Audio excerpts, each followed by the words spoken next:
तो आज हम बात करने वाले हैं इंडिया और जापान की।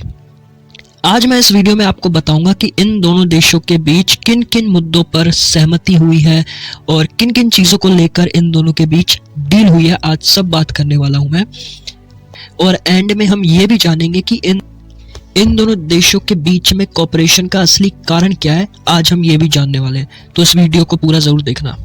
तो सबसे पहले हम बात करेंगे कि आखिर इन दोनों देश के नेताओं ने बात क्या क्या करी, उन्होंने क्या कहा, किन मुद्दों पर उन्होंने बात करी। सबसे पहले हम ये जानेंगे। तो सबसे पहले स्टार्ट करते हैं पीएम नरेंद्र मोदी जी से। तो सबसे पहले मोदी जी ने कहा कि ये जो इंडो पैसिफिक रीजन होना चाहिए वो फ्री और रूल बेस्ड होना चाहिए, यानी इस पे किसी भी देश का डोमिनेंस नहीं होना चाहिए। ये कहा है उन्होंने। ये उन्होंने नहीं कहा कि किसी देश का डोमिनेंस नहीं होना चाहिए, उन्होंने खाली ये कहा फ्री एंड रूल बेस्ड होना चाहिए। बट इसका मतलब यही है कि किसी भी देश का डोमिनेंस नहीं होना चाहिए। तो सबसे पहले मोदी जी ने कहा कि जापान और भारत दोनों मिलकर मैरीटाइम सिक्योरिटी को सुनिश्चित करने के लिए हम टेक्नोलॉजी डेवलप करेंगे। यहाँ पर प्रधानमंत्री सनाए टकाची, जो कि जापान के प्रधानमंत्री हैं, उन्होंने कहा कि सुरक्षित, मुक्त और खुला इंडो पैसिफिक क्षेत्र बनाने के लिए अपनी नई रणनीति पर हम आगे बढ़ेंगे, ये उन्होंने कहा है। और उन्होंने आगे ये भी कहा है कि भारत जैसे साझेदार देश के साथ रणनीतिक सहयोग को और गहरा करेंगे। यहाँ पर ये किस कॉन्टेक्स्ट में कह रहे हैं ये मैं आपको एंड में बताऊंगा, जो कि आपके लिए जानना बहुत ज़रूरी है। तो ये आप इन दोनों नेताओं के भाषण को ध्यान से सुनते रहिएगा, फिर मैं आपको लास्ट में बताऊंगा कि आखिर ये किस कॉन्टेक्स्ट में कह रहे हैं। ठीक है, अब आगे मैं आपको बताता हूँ। यहाँ पर गवर्नमेंट और इंडिया ने कहा कि जो पैसिफिक ओशियन है ना, वो शेयर्ड स्पेस है, यानी उसमें किसी एक देश की हिस्सेदारी नहीं है, वो शेयर्ड स्पेस है, उन्होंने कहा। तो जापान के प्रधानमंत्री तकाइची, उन्होंने कहा है कि भारत और जापान की सोच एक ही है कि हम दोनों देश इंडो पैसिफिक को मुक्त और खुला बनाना चाहते हैं। ये उन्होंने कहा कि हम दोनों देश की जो सोच है ना, वो एकदम सिमिलर है। अब बस आप इन पॉइंट को नोट करते रहिएगा, शेयर्ड स्पेस और हम दोनों देशों की सोच एक है। ये मैं आपको एंड में बताऊंगा क्यों एक है सोच। ठीक है, तो यहाँ पर जो इंडिया के प्रधानमंत्री हैं मोदी जी और जो जापान के प्रधानमंत्री हैं तकाइची, उन्होंने एक आर्थिक सम्मेलन में हिस्सा लिया। इस दौरान भारत और जापान की कंपनियों ने तकनीक, निवेश और आर्टिफिशियल इंटेलिजेंस जैसे क्षेत्रों में साथ मिलकर काम करने के लिए 129 यानी 129 समझौतों पर हस्ताक्षर किए।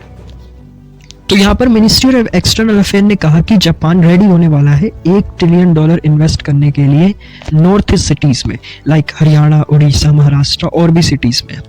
अब यहाँ पर मैं एक छोटा सा पैराग्राफ पढ़ने वाला हूँ, उसको आप ध्यान से देखिएगा, मैं स्क्रीन पे लगा दूंगा, इसको आप ध्यान से देखिएगा। यहीं पे आपको क्लू मिल जाएगा कि ये दोनों देश भारत और जापान साथ क्यों आ रहे हैं। तो मैं एक बार फटाफट से पढ़ देता हूँ।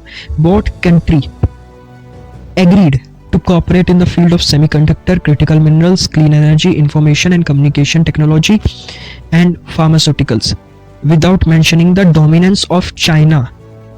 यहाँ इसी की बात करता है, dominance of China on critical supply chain.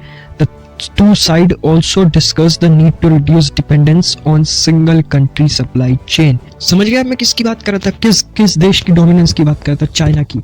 अभी मैं आपको बताऊंगा आगे।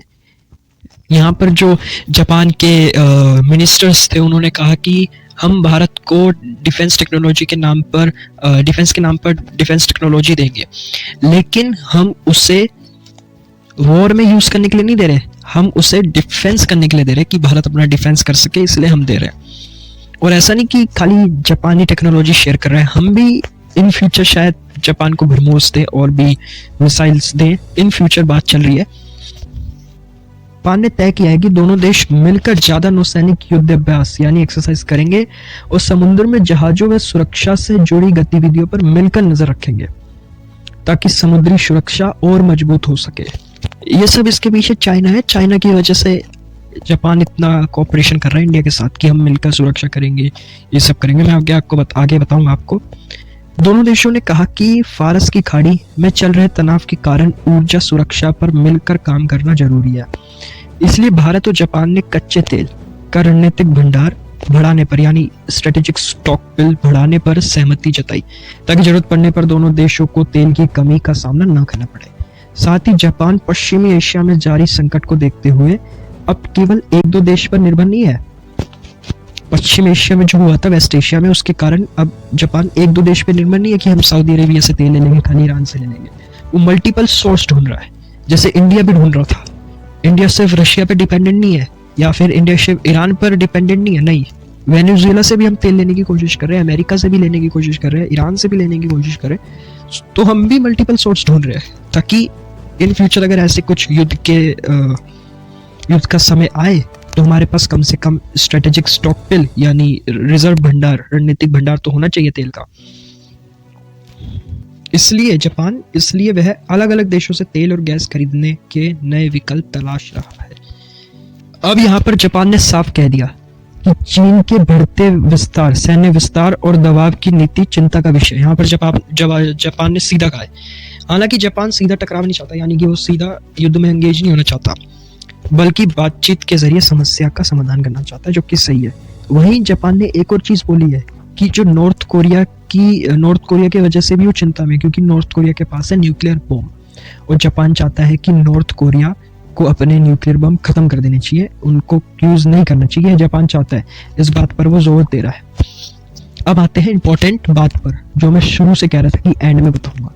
जिस वजह से सारी कॉपरेशन हो रही है, उसके पीछे है चाइना की वजह से कॉपरेशन हो रही है। क्योंकि मैंने 3 दिन पहले वीडियो बनाई थी कि चाइना अपनी डिपेंडेंसी मतलब अब चाइना अपना विस्तार पैसिफिक ओशियन में कर रहा है, जिसकी वजह से अपना जो अमेरिका है उसको पूरा अपनी ओशियन की जो समुद्र की पॉलिसी है उसको चेंज करना पड़ा।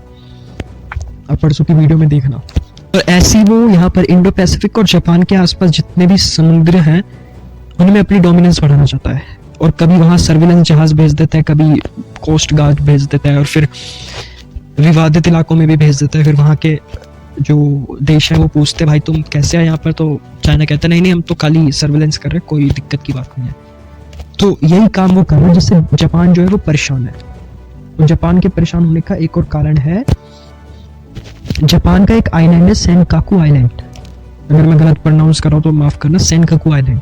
चाइना कहता नहीं ये हमारा है, और जिस वजह से जो जापान है वो परेशान है, क्योंकि चाइना लगातार अपनी डोमिनेंस समुद्र में बढ़ा रहा है। दूसरा रीजन है ये सेनकाकू आइलैंड। इन दो कारणों की वजह से जापान परेशान है, और अब जापान और इंडिया मिलकर इस एरिया में सर्वेलेंस करेंगे और इस एरिया को सेफ और सिक्योर बनाएंगे। ये इस जो समिट हुई है, एनुअल बायलैटरल समिट हुई है, इसमें तय हुआ है कि चाइना की डोमिनेंस को कैसे भी करके कम करना है। तो बस आज की वीडियो में इतना ही। Thank you for watching this video.